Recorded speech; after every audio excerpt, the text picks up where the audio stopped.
getting a PhD can feel like starting a new business. You have this great idea, you're so excited about it, you're hoping that in some way it can revolutionize the world, and then you start. And then you ask yourself, what on earth was I thinking?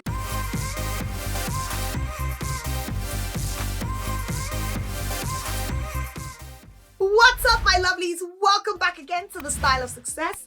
I am Kelly, and on this channel, we are all about beautifying our bodies and minds. So this is the right channel for you if you want to transform your body and your mindset through style. So I get asked this question a lot of the time about what my experience was like doing a PhD. Had I known what the process was going to be like, I probably wouldn't have done it.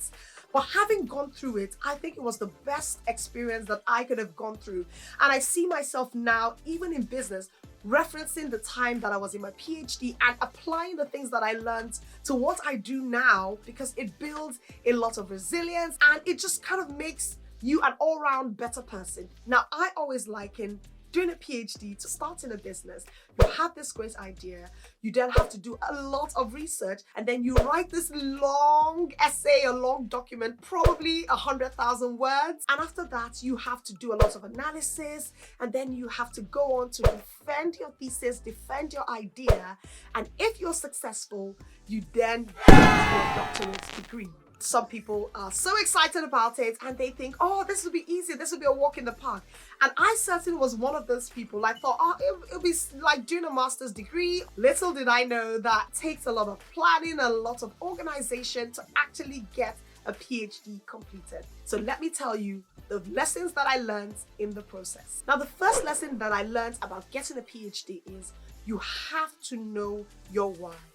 A lot of people get so excited, oh, I'm gonna do a PhD, especially for projects that are drawn out. If you do not understand the why of what you're doing and what you're trying to bring out to the world, you will get so tired, discouraged, and annoyed for even starting a PhD, because a PhD is no easy feat. It is something that you really have to want to do, because there are going to be days where you do not have the will to live, but you have to keep going. You have to commit to the process. The next important thing I learned about doing a PhD is that it's not about you. It's about understanding what your supervisor wants, because you need all the support of your supervisor to actually complete your PhD thesis. So you have to understand what this person's interest is and how you can build your thesis in such a way to make your supervisor look good and also give you an opportunity to stand out as well. It has to be about what you're trying to achieve, and it also has to do with managing your supervisor. And I always, as I said, liken it to business. Our business is not just about ourselves. It's about the people we serve. It's about our ideal customers and how we can make life better for these individuals. And if it's all about you, then you don't have a business. Because if it's all about what you want and what you desire, you might not always find enough people who are interested in what you precisely want. And how is it that you can grow a business just catering to your needs? And when it comes to managing your supervisor, it's just like if you're in the corporate world. You have to know how to manage your manager. If it's a business, you'll be talking about managing your colleagues, the people under you, your team, the staff. If you don't learn how to manage your supervisor, your life will be a living hell. And I can tell you so many horror stories of a lot of my colleagues who had really difficult supervisors that really struggled to finish their PhD on time just because they didn't have the support that they needed. Now, the third thing that I learned is this: things rarely go according to plan. I had this idea that I wanted to start with. At the end, I changed my topic twice and settled on the third topic. And I had set up how I wanted to complete the PhD and what I was going to do my first year and the second year. Like, I had everything all planned out. Nothing, when I mean nothing went according to plan. Also, did I mention, a month after I started my PhD, I got pregnant for my first son. I wasn't expecting it at the time. I had just gotten married. And yes, I was like, okay, give birth to this first baby and then go back to the PhD. What did I find out? 6 months after my first baby, I was pregnant for my second. Don't ask me any questions. Don't ask me any questions. But yes, that happened. And that threw me for a loop. Like, what is life going to be like? Because I have these 2 children and I have this huge, humongous task ahead of me and I don't know where to go. But you have to know and stay focused and know that, yes, it's not going to go according to plan, but you have to stick with it until the end. The next thing I learned when it comes to getting a PhD is do not get distracted.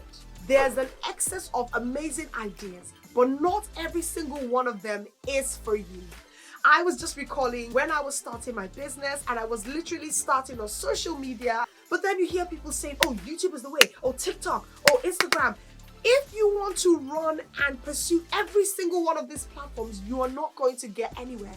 But if you can stay focused on one theme or on one topic or on one platform, you will find that you're able to grow even more than when your eyes are diverted to so many other options. And I think it's just something that we all have to learn. This shiny object syndrome. Oh, this next great idea. Oh, this would be really nice to do. And this was what happened. And that's probably why I changed my topic 2 times until I settled on the final topic. But the moment I decided to be focused on one topic and one topic alone, that was when I had phenomenal progress when it came to getting my PhD. There's always time to chase those great ideas, but take it one at a time.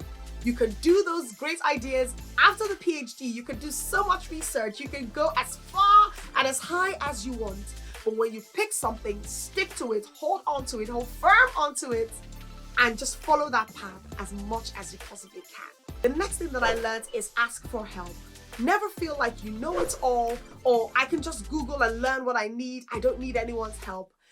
I remember at one point when I was doing my thesis, I struggled so much with this particular analysis that I was doing, and I had done it for like a week and I was just in a tight corner. I didn't know how to progress, but there was a thought that just came to me to reach out to different professors that I had seen who had talked about that topic and who had done some analysis on that topic. And so I went ahead and I emailed random strangers and I asked for their help.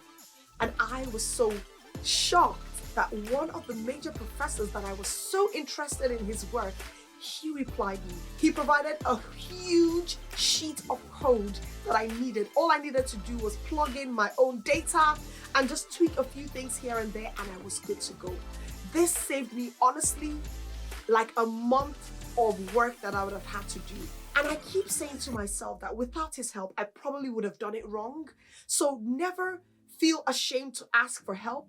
Asking for help can save you time, can save you so much stress, and it can make your learning and the process go much smoother, quicker, and faster.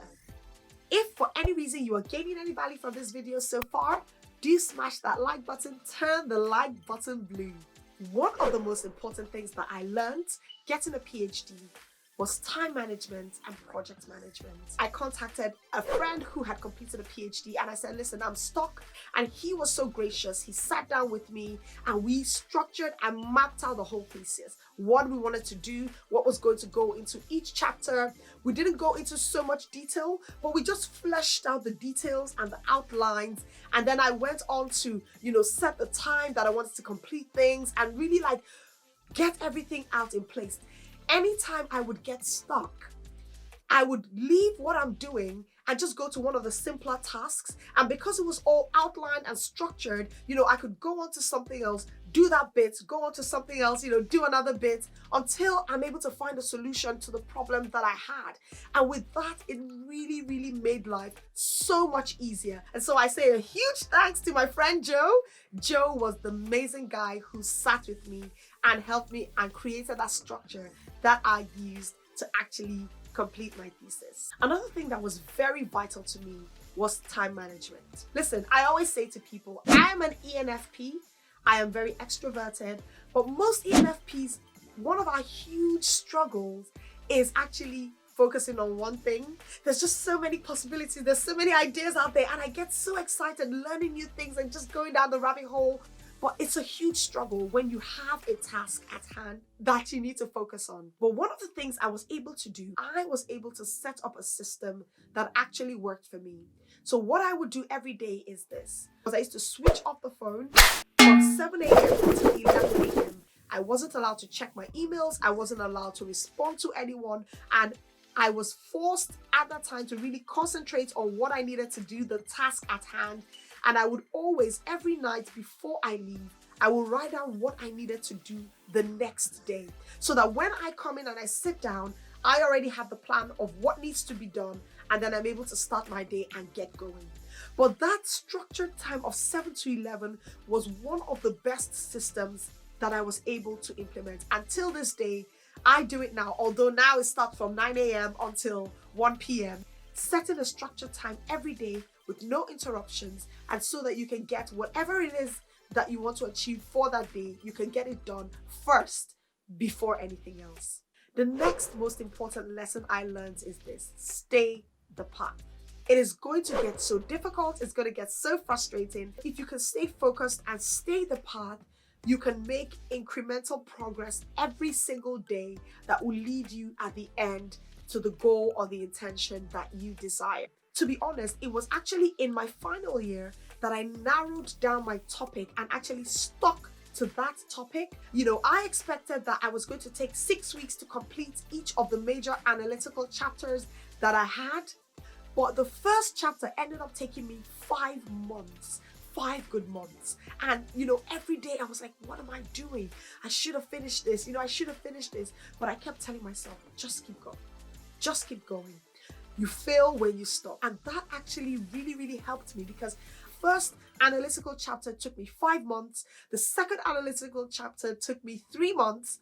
The third took me 1 month. And the fourth analytical chapter took me 2 weeks. Some tasks are going to take much longer than you anticipate. And I remember I used to spend some time going on Google and trying to find out, how long is this task going to take me? And I think that that's almost like a waste of time. What I would say to you is stay the path. Just stay focused. Keep going. You only fail when you stop. So just keep going. Just keep adding to what you're doing.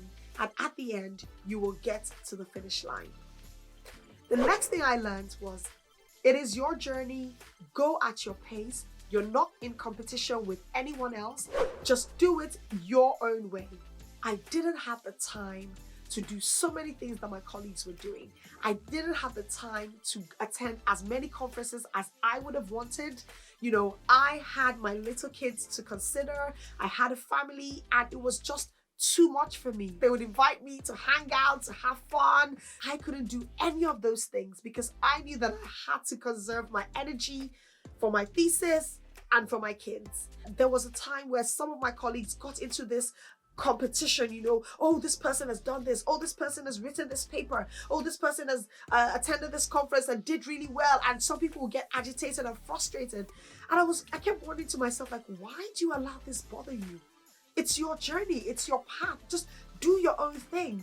And I say that to myself, even in business. You always hear about your unique selling proposition. Even if you're selling the same product, the person you serve or the way you serve is going to be different from the other person. But if you're so focused on someone else, you don't even know what their goal is. You don't know what they're trying to accomplish.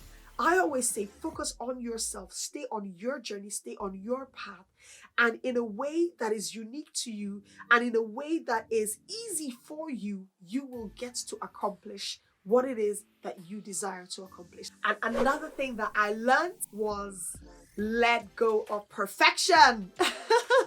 Because perfection will rob you of getting something really good out there, and you keep trying to make it better and better and better and better and better rather than making tangible progress. Marie Forleo always says, done is better than better. Don't strive for so much perfection that you delay what you need to do. Now, when I decided I was going to go into business, it was actually 3 years before I plunged in to start my own business. But I was so obsessed with doing research and doing analysis and trying to make sure that I had it right and I wasn't going to make a mistake and it was all perfect. And in the end, it still wasn't perfect. I still have made a ton of mistakes and it's never going to go according to plan, as we always say. So we have to let go of perfection. Done is better than better. And a bonus tip that I always say to people is enjoy the process. Relax. everything will work out fine. When I finished my thesis, when I finished my PhD and I defended it and I got my doctorate, I was so drained. I expected to be so excited and jumping and screaming, but I was just like, it's done. Like it was so anticlimactic. And I wish I really spent some time just enjoying the process. I wish I really spent some time just savoring and learning and growing and just enjoying the fact that I was getting better and better each day. None of us want to get to the end of the goal or the project or the intention or what we've set for ourselves only to feel like it wasn't worth it. And I am committed now to making sure that I enjoy every day, even if things are not going according to plan, and even enjoy the hard times and the frustrating times, because at the end of the day, there is always a solution to every problem. So let me know, are you considering doing a PhD? What are you struggling with? Or if you did a PhD, what is your experience like? I can go into so much detail telling you all about my journey and how I was able to handle 2 little babies while doing a thesis and actually finishing in 3 calendar years. Like, that's a story for another day. In the meantime, go enjoy this other video that I have for you. It's talking about how to set intentions, and I think it'll be an amazing video that can help you to just structure out what it is you want to achieve in a way that is fun and fulfilling for you. Take care of yourselves, and I will see you in the next video.